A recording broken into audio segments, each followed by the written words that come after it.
जय श्री कृष्णा। राधे राधे। प्रिय दर्शकों, भगवत गीता की ये ज्ञान अमृत से भरा हुआ है। इस कलयुग में जो इस ज्ञान को हासिल करेगा उसका सारा समस्याएं दूर हो जाएगी।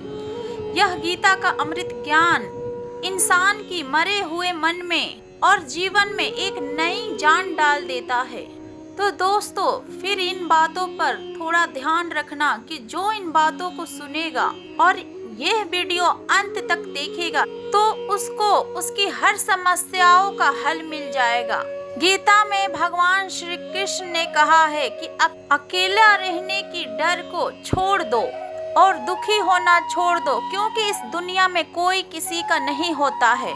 इसलिए जीवन में कभी किसी के वजह से दुखी नहीं होना चाहिए। श्री कृष्ण कहते हैं कि प्रेम उसी इंसान से करो जो मनुष्य आपके प्रेम के लायक है। जिस इंसान को आपकी कदर ही नहीं है, उस इंसान से आप जितना ही दूर रहोगे उतना ही आपके लिए अच्छा है। भगवत गीता में बताया गया है कि जो इंसान दूसरों को दुख देता है, दूसरों से छल करता है, उस इंसान का अंत बहुत बुरा होता है। क्योंकि दुर्योधन ने पांडवों को जीवन भर दुख दिया, उनके साथ छल किया, हर पल उनको धोखा ही दिया, कभी ईमानदारी के साथ उनके साथ नहीं चल पाया और उसका बाद में ऐसा परिणाम हुआ कि दुर्योधन की खुद की मृत्यु भी एक छल से हुई थी।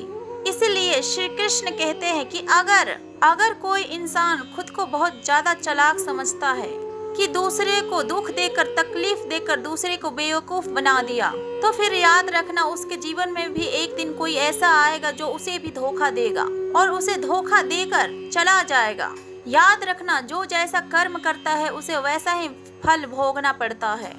भगवत गीता में श्री कृष्ण ने कहा है कि कोई आपको धोखा दे या फिर ऐसे बात कहे, तब आप वैसे बातों को परवाह करना छोड़ दो और खुद भी दुखी होना छोड़ दो, बल्कि उसकी कड़वी बातों से कुछ सीख लो। प्रिय मित्रों, दुनिया में ऐसे लोग नहीं होते जैसे आप उनको समझते हैं। यहाँ पर लोग अपने मुंह पर मुखौटा लगाकर घूमते हैं। यहाँ पर हर इंसान खुद को अच्छा दिखाने के लिए कुछ भी कोशिश करता है, लेकिन इस कलयुग में अच्छा बनने की कोशिश कोई भी नहीं करता है। आप किसी के साथ थोड़ा भी गलत व्यवहार करके देखना सामने वाला का असली रंग, असली चेहरा उसके ऊपर दिखने लगेगा। या फिर आपके जिंदगी में कोई मुश्किल समय आने पर वक्त उस इंसान का असली चेहरा दिखाएगा। इसलिए इस बात को सदैव याद रखना कि किसी पर भी बहुत जल्दी भरोसा नहीं करना चाहिए। किसी से भी जरूरत से ज्यादा उम्मीद नहीं रखनी चाहिए, क्योंकि एक दिन सारी उम्मीदें टूट जाती है। श्री कृष्ण अर्जुन से कहते हैं कि हे अर्जुन, सिर्फ एक बार तू अपना मन, तू अपना दिल और अपना बुद्धि मुझ में लगा कर तो देख, फिर देखना तुझे कोई दुख नहीं दे पाएगा, फिर तेरा दिल कोई नहीं दुखा पाएगा। प्रियजनों, एक बात सदैव याद रखना कि इस कलयुग में आप यदि किसी के साथ हद से ज्यादा दिल लगाओगे या फिर हद से ज्यादा भरोसा करोगे, फिर सबसे ज्यादा दुख भी आपको वही इंसान देगा। आप देखना कि इस दुनिया में आपकी दिल की कोई कदर नहीं है, आपकी इमोशन को कोई नहीं समझेगा, लेकिन जब तक आपसे किसी का फायदा होता है तब तक ही आपसे लोग मतलब रखते हैं। उसी समय लोग आपके साथ अच्छा व्यवहार करते हैं और आपसे मीठी मीठी बातें करते हैं। जैसे ही उनका मतलब, उनका स्वार्थ खत्म हो जाता है, उसी वक्त उनका बात करने के तरीका भी बदल जाता है और फिर वो आपसे बात करना तो दूर, आपके पास बैठना भी पसंद नहीं करते हैं। इसीलिए कहते हैं कि जब आप किसी इंसान से पहली बार मिलते हैं तो उसमें आंखें बंद करके यकीन ना करो। वो सिर्फ एक मुखौटा है जो आपको दिखाने के लिए है, अपनी माया जाल में फंसाने के लिए है। अब ये सारी बातें आप पे निर्भर करती है कि आपको उस इंसान के माया जाल में फंसनी है या फिर अपने समझदारी से काम लेना है। श्री कृष्ण कहते हैं अपनी बीती हुई पल को या फिर गुजरे हुए कल को भूल जाओ, क्योंकि यदि आप उस टाइम को याद करते हो तो खुद ही परेशान हो जाओगे। क्योंकि यदि आप गुजरे हुए वक्त में जियोगे, उसी दुख को याद करते रहोगे, तो फिर आप अपने पूरे जीवन में कभी खुश नहीं रह पाओगे। जो एक समझदार व्यक्ति होता है वो अपने गुजरे हुए वक्त को भूल जाता है। भगवान श्री कृष्ण कहते हैं कि जब भी आप अपने जीवन में खुद को अकेला महसूस करते हो, तब गीता के इस सच्चाई को समझ लेना कि आप दुनिया में अकेले ही आए थे और फिर अकेले ही जाना है, और खाली हाथ आए थे और खाली हाथ ही आपको जाना है। गीता में श्री कृष्ण कहते हैं कि इस दुनिया में, कलयुग में कोई इंसान मुझे माने या ना माने, मैं उस मनुष्य के साथ कभी नहीं छोड़ता जो सुबह शाम मुझे याद करते हैं। इस दुनिया में जो भी है वो सब मेरे ही संतान है, मेरे ही अंश है। इसलिए मनुष्य को, इंसान को, जानवरों को, सबको ईश्वर के ही संतान कहा जाता है। इसलिए श्री कृष्ण कहते हैं कि आपको अकेलेपन से कभी भी दुखी नहीं रहना चाहिए, कभी डरना नहीं चाहिए, लेकिन एक बात जरूर करना चाहिए, जो इंसान गलत है और पाप करता है उसका साथ कभी नहीं देना चाहिए। गीता में श्री कृष्ण कहते हैं कि मनुष्य के क्रोध ही मनुष्य के सर्वनाश के कारण होता है। क्रोधी इंसान का कोई मित्र नहीं होता है। हर कोई इंसान क्रोधी इंसान से दूर भागता है, उसके सारे रिश्ते समाप्त हो जाते हैं और फिर कोई उसके साथ रहना नहीं चाहता। भगवान श्री कृष्ण गीता में उपदेश देते हैं कि आप चाहे कितने भी अच्छे हो, कितने भी सही, आप बुरे लोगों की संगति में रहोगे तो आपका भी वही हाल होने वाला है जो कि बुरे लोगों के साथ होता है। को पता है न कि भीष्म पिता एक ब्रह्मचारी थे, धर्मात्मा थे, लेकिन भीष्म पितामह अधर्म के पक्ष में खड़े थे, तो फिर अंत में वही हाल हुआ जो एक अधर्मी इंसान का होता है। उनको मृत्यु के समय दुखों का सामना करना पड़ा, भयानक पीड़ा के साथ। इसलिए गलत लोगों के संगत में कभी नहीं रहना चाहिए। गीता में श्री कृष्ण कहते हैं कि मनुष्य को अपने आत्मा को शांत रखना चाहिए, क्योंकि जिस इंसान का मन अशांत होता है उसको जीवन में दुख का अलावा कुछ नहीं मिलता है। अशांत मन मनुष्य के अंदर दुखों को ही जन्म देता है और शांत मन, शांत दिमाग, शांत सुखों को ही जन्म देता है। गीता में कहा गया है कि मूर्ख और ज्ञानी इंसान को दोनों को कभी नहीं ज्ञान देना चाहिए, क्योंकि उन दोनों को ज्ञान देने से उनका अहंकार को चोट लगती है और वो लोग अपने मन में आपके बारे में बैर का भाव लेकर बैठ जाते हैं और समय आने पर आपको ही नुकसान पहुंचाते हैं, आपको ही दुख देते हैं। इसलिए श्री कृष्ण कहते हैं कि जो मनुष्य आपके सामने आपको प्यार दिखलाता है, आपका इज्जत करता है, वही मनुष्य पीठ पीछे आपकी बुराई भी करता है, तो फिर ऐसे लोगों से सदैव दूर ही रहना चाहिए। भगवत गीता में कहा गया है कि जहां आपके लिए प्रेम और इज्जत नहीं है, वहां पर कभी भी भूल कर नहीं जाना चाहिए। जब महाभारत के युद्ध शुरू होने से पहले पांडवों के तरफ से शांति के प्रस्ताव लेकर भगवान श्री कृष्ण हस्तिनापुर चले गए थे। उस वक्त शकुनी, जो कि दुर्योधन के मामा था, उसने उससे कहा था कि ये कृष्ण बड़ी मायावी है, उससे संभल कर रहना होगा। यदि ये हमारे पक्ष में आ जाएगा तो समझ लो कि पांडव हार ही जाएंगे। इसे बुलाओ और इसकी बहुत सेवा करो, अच्छे से इसकी खातिरदारी करो, इसे अपने घर आने का निमंत्रण दे दो, इसे खुश करने का प्रयास करो। जब श्री कृष्ण हस्तिनापुर पहुँचे तो दुर्योधन ने श्री कृष्ण को अपने घर आने के लिए निमंत्रण दिया और श्री कृष्ण से कहा कि हे श्री कृष्ण, आप मेरे घर पर आइए, मेरा निमंत्रण स्वीकार कीजिए, मेरा घर के भोजन कीजिए। तब श्री कृष्ण ने दुर्योधन से कहा कि हे दुर्योधन, कि मनुष्य को किसी के घर में तभी भोजन करना चाहिए या फिर उनके घर तभी जाना चाहिए जब उन लोगों को आपसे बहुत प्रेम हो या फिर हमारे जीवन में कोई बहुत बड़ी आपत्ति आ गई हो।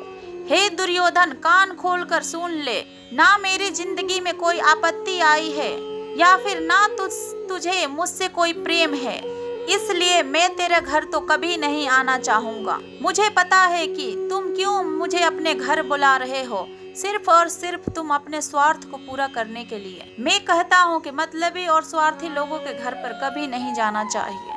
प्रिय दर्शकों, इससे हमें यह शिक्षा मिलती है कि जिसके दिल में और हृदय में उस आपके लिए प्रेम नहीं है और इज्जत नहीं है, तो वहाँ पर आपको कभी भी जाना नहीं चाहिए। आपको सिर्फ उसी जगह जाना चाहिए जिस जगह आपकी कद्र होती हो और जहां आपको इज्जत मिलती हो और जहां आपको बहुत सारा प्रेम मिलती हो। श्रीमद् भागवत गीता ज्ञानपुरी इंसान के लिए है, सब आत्माओं के लिए है, क्योंकि ये आत्मा को परमात्मा के बारे में, उसकी सृष्टि के बारे में, सबसे अहम उस कायदाओं के बारे में समझाती है, जिसके बारे में मनुष्य को हर हाल में उस चीज का सामना करना होगा, उस चीज का पालन करना होगा और उस चीज की आज्ञाओं पर चलना होगा, जिनको आत्मा को मनुष्य के रूप में हर हाल में पालन करना होगा और रक्षा करनी होगी। और इन्हीं कायदाओं के बुनियाद पर एक आत्मा को शरीर त्याग करने के बाद रखा जाएगा और इस परीक्षा को पास करने के बाद हमेशा के लिए इस जन्म और मरण के जीवन से मुक्ति मिलेगी। जो इंसान एक सच्चे दिल से इस श्रीमद् भगवत गीता के ज्ञान को सुनता है, उसका जीवन सफल हो जाता है, उसका कल्याण हो जाता है। इतनी पवित्र है ये श्रीमद् भगवत गीता। भगवत गीता में कहते हैं कि मैं ही सबका शुरुआत हूँ, मैं शुरू से ही था और सब खत्म होने के बाद भी रहूंगा। सब मुझ में है और सब में मैं ही हूँ। जो कुछ भी तुम छू सकते हो, देख सकते हो या फिर छू नहीं सकते, वो सब मैं ही हूँ। ये नदियाँ, पहाड़, सूरज, चांद, सितारे, ये सब कुछ मेरी सृष्टि है, मैंने ही बनाई है। मैंने ही भगवान, शैतान और राक्षस और इंसान बनाए हैं। मैं सर्वव्यापी हूँ, सब में मैं ही रहता हूँ। मैं ही ब्रह्म बनकर सब बनाता हूँ और रुद्र बनकर सब नष्ट कर देता हूँ। भगवत गीता कहती है कि सबसे बड़ी परीक्षा परमात्मा ने प्रकृति के निर्माण के लिए 5 तत्व हवा, अग्नि, जल, पृथ्वी और आकाश से, उन सभी से किया, जिन्हें हम छूकर, सुनकर, देखकर महसूस कर सके और हम समझ सकते हैं। पर खुद परमात्मा इन 5 इंद्रियों से बाहर है। आत्मा इंद्रियों से नहीं जान सकती। आत्मा 5 इंद्रियों के साथ ठीक वैसा ही है जैसे एक लोहे का रोबोट जिसे अपने बनाने वाले का कोई पता नहीं। अर्जुन को भी परमात्मा का विराट रूप देखने के लिए भगवान श्री कृष्ण ने उसे दिव्य नेत्र दिए। भगवत गीता समझाती है कि आत्मा निजन्मी है, इसे कोई मार नहीं सकता, कोई जला नहीं सकता, डुबा नहीं सकता, काट नहीं सकता। लेकिन आत्मा को परमात्मा के साथ हमेशा रहने के लिए ये परीक्षा जीवन में रूपी में रहना ही होगा। इस परीक्षा में आत्मा को पृथ्वी को छोड़कर और वापस पृथ्वी में किसी न किसी रूप में जन्म लेना ही पड़ता है और 84 लाख योनियों को भोगने और देखने के बाद फिर आत्मा को मनुष्य के शरीर और दिमाग मिलता है।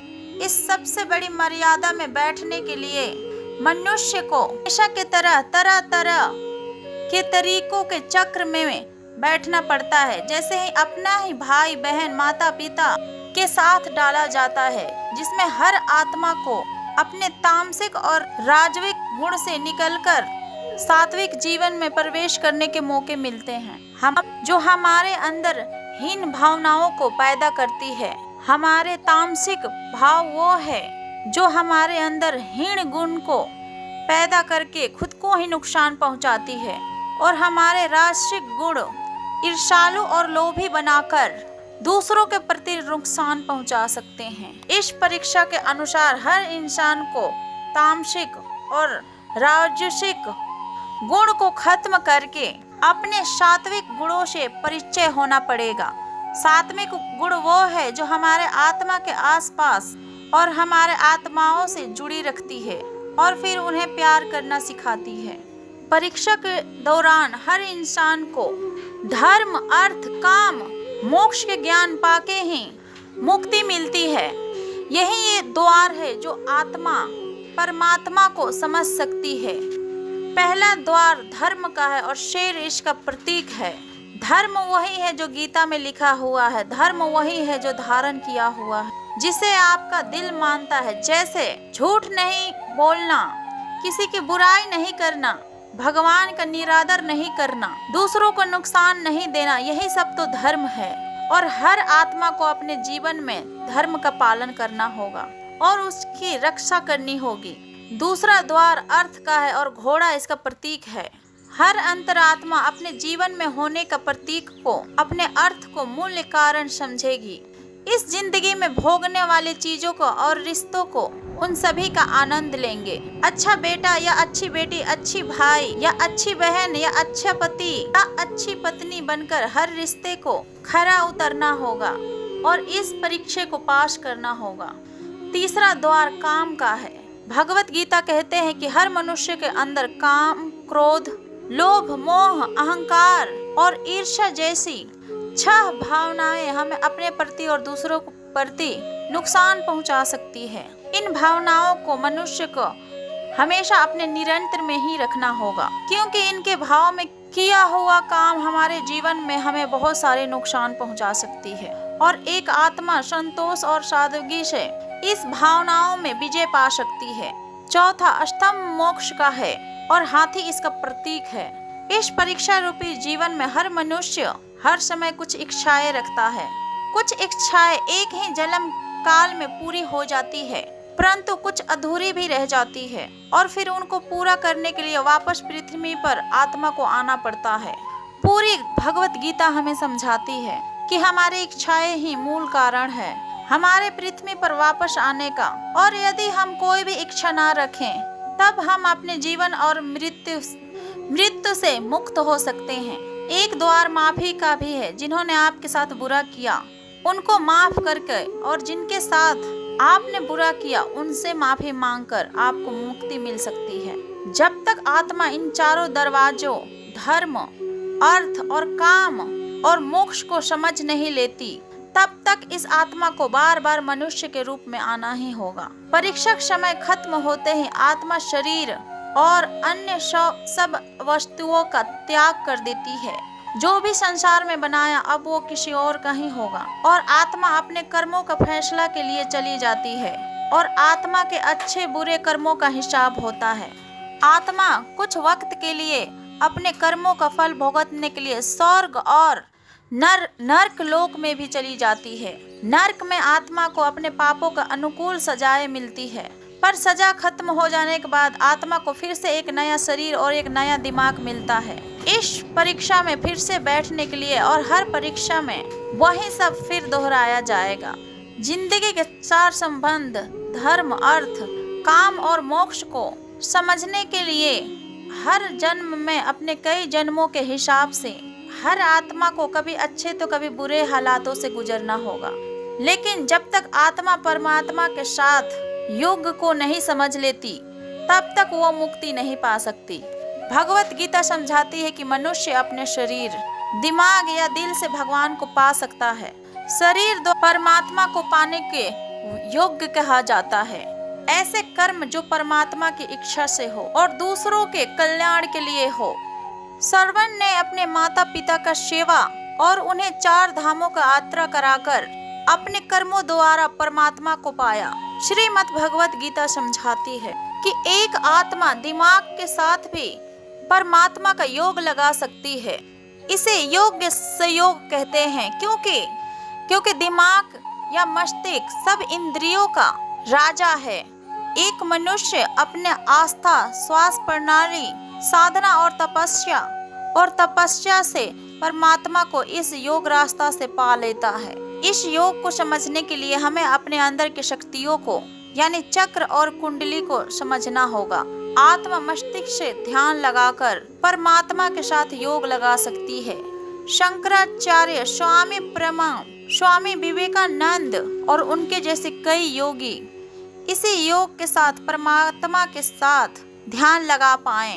भगवत गीता में कहते हैं, यदि किसी आत्मा को धर्म या योग किसी भी चीज की समझ न आए, पर वो अगर मेरे शरण में आ जाए तो फिर मैं उसके सारे पापों को माफ कर देता हूँ। भक्ति योग कहते हैं, चैतन्य महाप्रभु और भगवान हनुमान इस योग के सबसे बड़े उदाहरण हैं। लेकिन कभी भी आत्मा अपने मूल्य कारण को भूलकर धर्म का उल्लंघन करे या पाप करे या फिर पाप के रास्ते पर निकल जाए, तो फिर उसे ठीक करने के लिए परमात्मा को खुद पृथ्वी पर किसी न किसी रूप में जन्म लेना पड़ता है। गीता में भगवान श्री कृष्ण महाराज ने खुद संदेश दिया है कि अर्थात व्यक्ति को किए हुए अपने कार्य अशुभ या शुभ सारे कर्मों का फल अवश्य ही भोगना पड़ता है। नीति शास्त्र कार्यों ने मनुष्य को कर्म करने की तुलना किसान के साथ किया है। अर्थात जिस प्रकार एक किसान अपने खेत में फसल के लिए बीज बोता है, वही बीज फसल के रूप में किसान एक दिन काटता है। इसके सिद्धांत के विरुद्ध ना आज तक कुछ हुआ है और ना होगा। इसलिए कहावत प्रसिद्ध है कि बोया पेड़ बबूल के तो आम कहाँ से आएंगे। यही व्यवस्था परमात्मा द्वारा बनाई गई सृष्टि में मनुष्य के ऊपर भी लागू होती है। परमात्मा ने मनुष्य को कर्म करने के लिए स्वतंत्र रखा है। इंसान जैसा चाहे कर्म कर सकता है। अच्छा या बुरा कर्म मनुष्य के विवेक शक्ति के ऊपर निर्भर करते हैं। मनुष्य अपने जीवन में जैसा जैसा कर्म करता जाता है, वैसे ही उसका जीवन का निर्माण होते जाता है। परंतु परमात्मा ने केवल मनुष्य को कर्म करने की स्वतंत्रता को दिया हुआ है। कर्म फल व्यवस्था परमात्मा का अधीन है। जैसा कर्म किए हैं वैसा ही फल मिलेगा, यह बात निश्चित है, क्योंकि परमात्मा न्यायकारी है। परमात्मा मनुष्य द्वारा किए हुए सारे कार्यों को जानने वाला है। परमात्मा के आगे किसी का भी सिफारिश नहीं चलती। इस कलयुग में तो लोग रिश्वत देकर अपना काम निकालते हैं, लेकिन परमात्मा को कोई भी रिश्वत नहीं दे सकता। इसलिए परमात्मा को पूर्ण न्यायकारी कहा गया है। परमात्मा के अटल न्याय व्यवस्था से आज तक ना कोई बचा है और ना ही आगे बचेगा। इसलिए अच्छे कर्म करने वाला व्यक्ति डरता है और बुरा कर्म करने वाला व्यक्ति हर समय भयभीत होता है। के मन में हर वक्त यही शंका लगी रहती है कि कभी मेरे बुरे कर्म किसी के सामने ना आ जाए। बुरे कर्मों का फल उसके बाद उसको मिलना शुरू हो जाते हैं। ईश्वर द्वारा सारे प्राणियों को कर्म करने की स्वतंत्रता दिए गए हैं। कोई भी प्राणी कभी भी अपने इच्छाओं अनुसार कोई भी स्वतंत्रता से कर्म कर सकता है। इन कर्मों को आजादी के कारण ही जीवन में नयापन बना रहता है। यदि कर्म करने की आजादी ना हो तो जीवन में जीवन की तरह कुछ भी नहीं रहेगा। इसी आजादी के कारण लोग पाप पुण्य और ज्ञान की मुक्ति पा सकता है। कर्मों का इस आजादी के कारण सबको अपना अपना फल समय से मिलता रहता है और व्यक्ति उसको भोगता रहता है। इसी कारण जगत में लोगों की अलग अलग सोच है। इसलिए भगवान गीता में कहते हैं कि सभी प्राणी कर्म करने में स्वतंत्र हैं। व्यक्ति कई प्रकार के कर्म करते हैं, जिनमें अधिकतर कर्म बांधने वाले होते हैं। बांधने का मतलब है अपना फल देकर व्यक्ति को जगत में फंसाए रखने वाले होते हैं, क्योंकि ये कर्म आसक्ति और अहंकार से किए जा सकते हैं। वहीं कुछ दूसरे प्रकार के कर्म होते हैं जिनमें हम कर्म तो करते हैं पर उनका फल हमारे चित्त में इकट्ठा नहीं होता। ऐसे कर्मों को करने की तकनीक भगवान बताते हैं कि कर्म ऐसे किया जाए कि उसके फल में आसक्ति ना रहे। इसलिए भगवान कहते हैं कि तू इन कर्मों को मुझे अर्पण कर दे। यह एक ऐसी प्रक्रिया है जिसमें व्यक्ति के अंदर कर्म करने का अहंकार नहीं रहता और उसके किए गए कर्म का भी इच्छा नहीं रहता। इस प्रकार यह कर्म शुद्ध कर्म कहा जाता है, जो व्यक्ति को बांटते नहीं, उसके मुक्ति में सहायक होते हैं। भगवान यदि कह रहे हैं कि कर्म और कर्म योगों और कर्म फलों को मुझ में अर्पण कर दे, इसका मतलब भगवान हमारे कर्मों और फलों को के आजादी में अंकुश नहीं लगा रहे हैं, बल्कि कर्म करने की हमें सही विधि को सिखा रहे हैं, जिससे कर्म भी हो जाए और वह कर्म हमें परेशान भी ना करे। मनुष्य कहते हैं कि व्यक्ति जिस प्रकार का व्यवहार ये समाज से करता है, ठीक उसके प्रति भी वैसा ही व्यवहार करना चाहिए। जो इंसान हमारी संस्कृति, हमारे सभ्यता, धर्म का ही नाश करने पर ही तुला हुआ हो, ऐसे दुष्टों को तो वध ही कर देना चाहिए। वेद में लिखा हुआ है, अर्थात हे मनुष्य, तू मायावी को और छल करने वालों को मार गिरा। शिवहास के कथन है कि जो मनुष्य उसके साथ जैसा व्यवहार करता है, उसके साथ भी वैसा ही व्यवहार करे। यह धर्म है। ठगी से व्यवहार करने वाले के साथ ठगी से व्यवहार करना चाहिए और भला करने वाले के साथ भला का व्यवहार करना चाहिए। इस प्रकार शास्त्रों में, वेदों में दुष्टों का निंदा किया गया हुआ है और अथवा पूर्वक व्यवहार करने का आदेश दिया गया हुआ है। गीता में श्री कृष्ण कहते हैं कि हमारे भाग्य हमारे ही अतीत के कर्मों का फल है। इसी तरह आज जो हम कर्म कर रहे हैं वो आने वाले हमारे समय पर निर्धारित होगा। इसीलिए हमें हमारे कर्म हमेशा अच्छा रखना चाहिए ताकि आगे चलकर इसका फल भी हमें अच्छा ही मिले। गीता में श्री कृष्ण कहते हैं कि उनके कर्जदार और वफादार हमेशा बने रहिए जिन्होंने आपके बुरे समय में आपका साथ दिया।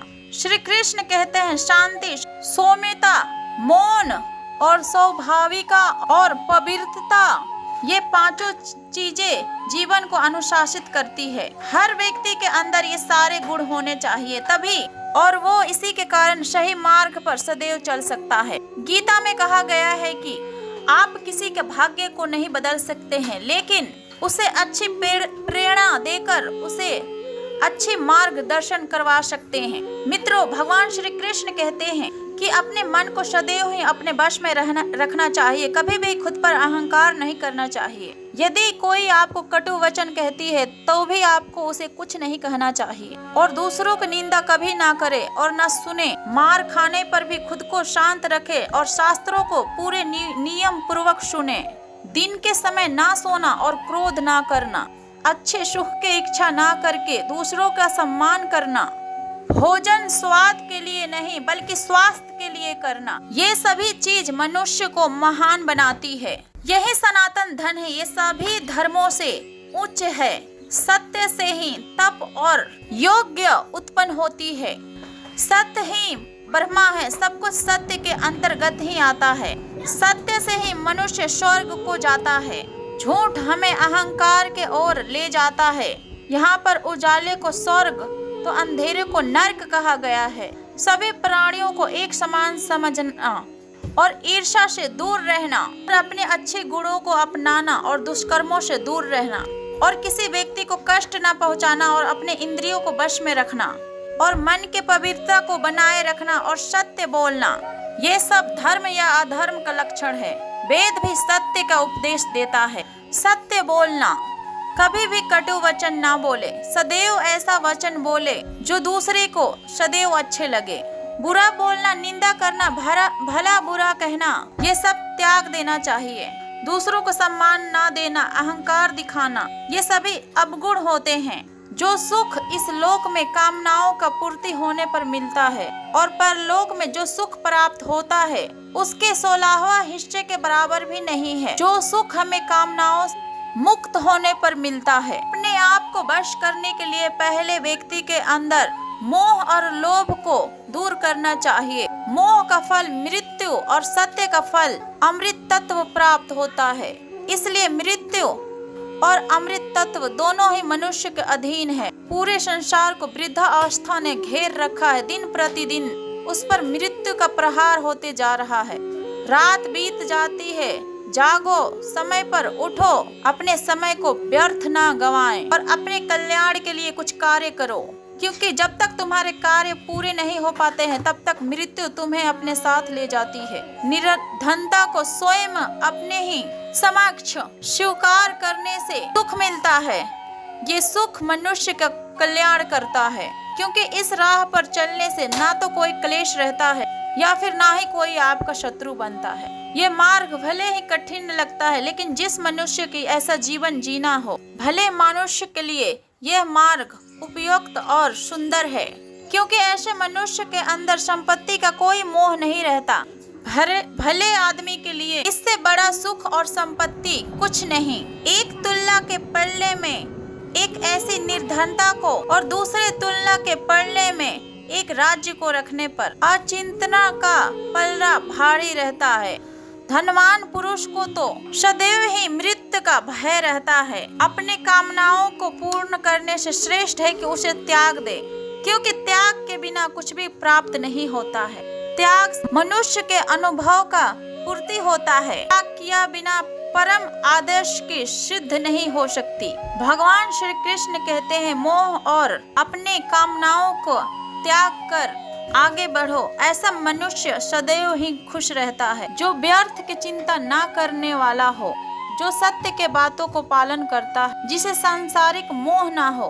दो तरीकों का मनुष्य को सुख का प्राप्ति होता है। एक वो जो आलसी होते हैं, जिसे परम प्रकाश हासिल हो गया हो, और जो लोग बीच में अटके होते हैं वो दुखी हो जाते हैं। जो व्यर्थ में ही अपने आप को दुखी करता है वो सब कुछ अपना नष्ट कर लेता है। जो दूसरे के सुख और धन को देखकर जलन के भावना नहीं रखता है, विद्वानों का आदर करते हैं और जो धर्म को किसी भी स्थान से सुनते हैं, जो अपना कार्य स्वयं करते हैं, आलस्य को नहीं करते हैं और अपना सारा काम समय पर करते हैं, ऐसे मनुष्य सुख का भागी बनते हैं। आप सभी अपने जीवन में एक कहावत तो सुनी ही होगी, अपनी जिंदगी में वो कार्य अवश्य करना चाहिए जिससे किसी का भलाई हो। अगर तुम्हारे चुप रहने से किसी को खुशी दे जाए तो तुम्हारे चुप रहने में ही भलाई होती है, क्योंकि ये सच भी है कि एक मूर्ख व्यक्ति के सामने शांत रहने से अच्छा है, उसके अलावा और कुछ भी नहीं हो सकता। किंतु जीवन में सदैव चुप रहना उचित नहीं होता। गीता में कहा गया है कि जहाँ पाप के बल ज्यादा हो रहा हो, जहाँ छल कपट हो रहा हो, वहाँ पे मौन रहने से अधिक अपराध और कुछ नहीं हो सकता है। कभी न कभी हमारे जीवन में एक न एक समस्या अवश्य आता है, तब हम किसी न किसी के समक्ष मौन हो जाते हैं। ऐसा क्यों? उसके ताकत से बचने के लिए हम मौन रह जाते हैं। मानते हैं कि हम ऐसा करने से एक विवाद से बच जाते हैं, हो सकता है कि एक संघर्ष से भी बच जाते हैं, परंतु ऐसा बचाव देर सवेर एक मोटे संघर्ष को जन्म दे देते हैं। हमारे मौन रहना अनजाने में उस व्यक्ति के लिए समर्थन बन जाता है और वो फिर अपने आप को और अधिक शक्तिशाली समझने लगता है। यहीं से हमारा दबम प्रारंभ हो जाता है। एक एक करके हम अन्याय रूप में संपलित होते चले जाते हैं, जो आगे चलकर मोटे टकराव के कारण बनते हैं। तो फिर इसका उपाय क्या है? इसको समझने के लिए इसके अंत तक जाना आवश्यक है कि ऐसी कौन सी बात है जो विरोध करने से रुकती है। ये सामने वाले की शक्ति नहीं होती, यह तो हमारी खुद की डर होती है जो हमें मौन रहने की विवश करता है। क्या हम मन से डर को निकालकर अन्याय का विरोध नहीं कर सकते? आखिर वो हमारा क्या और कितना खराब कर सकता है? सोचिए, ऐसा करने से हमारा मन कितना मुक्त और कितना हल्का महसूस करेगा। गीता में भी कहा गया है कि अन्याय करना अन्याय सहने से ज्यादा बड़ा होता है। आज समाज में यही तो हो रहा है कि जहाँ विरोध करना चाहिए वहाँ कोई भी बोलता नहीं। बलशाली व्यक्ति कुछ भी बोल दे, वहाँ पर किसी को विरोध करने की उसके अंदर शक्ति ही नहीं। उसके समक्ष हम कमजोर हो जाते हैं। दूसरी ओर हम बोले बोले चले जा रहे हैं, जहाँ पर बोलने की हमारी कोई आवश्यकता ही नहीं, और अन्याय होता देख चुप रहकर हम बच निकलते हैं। क्या हम निरंतर अत्याचारों का भागीदारी नहीं बनते जा रहे हैं? विचार कीजिए। इतिहास साक्षी है कि पापियों के दंडिता ने इतने संसार को हानि नहीं पहुंचाई जितने कि सज्जनों के मौन ने पहुंचाई। यदि कोई बोल रहा है तो मौन रहना उचित है, परंतु यदि कहीं छल हो रहा है, अपराध हो रहा है, तो फिर आप उठिए और उसका विरोध कीजिए, क्योंकि आपके लिए ना सही पर आने वाले समय के लिए ये मौन आपके लिए घातक साबित हो सकता है। चुप रहना समझदारी है, पर मौन रहकर अपराध को सहना ये अपराध है। किसी के साथ हमारे रिश्ता कैसे रहेगा ये हमारे बात करने पर निर्भर करता है। सोचे समझे बिना कुछ बोलेंगे तो हमारे रिश्ते खराब हो सकते हैं। हमारी जिंदगी में कभी कभी परिस्थितियां कुछ ऐसे भी बन जाती है कि हमें मौन रहना ही आवश्यकता होती है। मौन रहना एक साधना की तरह है, लेकिन सोच समझकर बोलना एक कला है। यदि आप अपनी जिंदगी में फिजूल के बातें करने से हटा दे तो आप अपनी जिंदगी में बहुत सकारात्मक ऊर्जा का महसूस करेंगे। बोलकर सारा संदेह बेवकूफ बनकर चुप रहना है। ज्ञान की सबसे मोटी संपत्ति है मौन। जब कोई इस रहस्य को जान जाता है तब वो अज्ञान नहीं रहता। मौन नींद की तरह है, वो विवेक को ताजा रखता है। अपने सफलता को सफर में निकलने से पहले अपने बस्ते में धैर्य को जरूर रख लेना कि मौन रहकर मैं अन्य लोगों की कमियों को सुन लेता हूँ और अपनी कमियों को छुपा लेता हूँ। जब कुछ कहने का हो तभी कहिए, अगर कुछ कहना चाहते हो तो फिर मत कहिए। वेदों के बातों का सबसे बड़ा जवाब ना देना है। सवाल का जवाब शांति से मिलता है, बहस करने से सवाल खो जाते हैं। यदि बहस करने वाले में एक व्यक्ति शांत रहे तो बहस कभी नहीं हो सकती। शरीर का शोर सुनाई दे देती है, कभी आराम से बैठकर खुद की आत्मा के भी सुनो। सही वजह और सही जगह पर बोलना बहुत जरूरी है, वरना चुप रहना ही बेहतर है। यदि चाहते हो तुम कि लोग तुम्हें वास्तविकता से अलग व्यक्ति समझे तो तुम फिर कम बोलो। बुद्धिमान होना आसान है, पर कब और कहाँ मौन रहना है यदि ये इंसान सोच ले तो फिर उसके जीवन की आधी समस्याएं अपने आप ही खत्म हो जाएगी। अगर तू अच्छा और मैं अच्छा तो फिर यहाँ पर बुरा कौन है? यहाँ पर व्यक्ति अपने कमियों को मौन रहकर छुपा लेते हैं। मौन रहना भी कोई आसान कार्य नहीं है, इसके लिए भी साहस और धैर्य की आवश्यकता होती है। मौन क्रोध का दमन करने में जितनी व्यक्ति का सहायता करता है उतनी अन्य कोई नहीं सहायता करता है। मुझे कभी इसका खेद नहीं रहता कि मैंने अपने आप को मौन क्यों रखा है। अनेकों बार भेद हुआ कि मैं बोल क्यों गया। मैंने बहुत समय से माना है कि चुप्पी नुकसान का कारण बनता है और मौन खाली नहीं है, ये उत्तरों से भरा है। जब आप अकेले होते हैं तब आप नाराज नहीं हो सकते। उत्तर हमें सिखाता है कि मौन हमें सबसे ज्यादा दमदार बनाता है और सत्य दुख देता है, लेकिन मौन मार देता है। लोग अपने अंतरात्मा से सामना करने के लिए कुछ भी करेंगे। मौन रहकर आप कई समस्याओं से दूर रह सकते हैं। विधाता ने मौन को अभ्याता के करण बनाया है।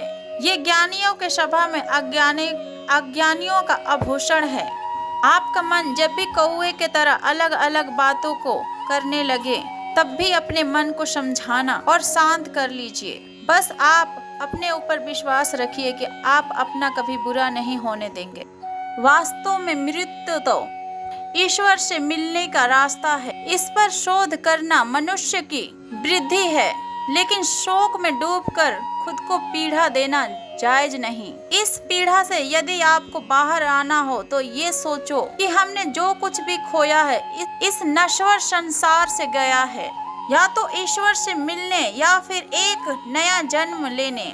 यदि मृत्यु भयायान होती तो फिर जन्म का कोई अस्तित्व ही नहीं रहता, क्योंकि ये आत्मा ही तो है जो एक शरीर को त्याग कर दूसरी शरीर में जन्म लेती है। आपका कोई अपना किसी न किसी रूप में कहीं न कहीं जन्म लेगा।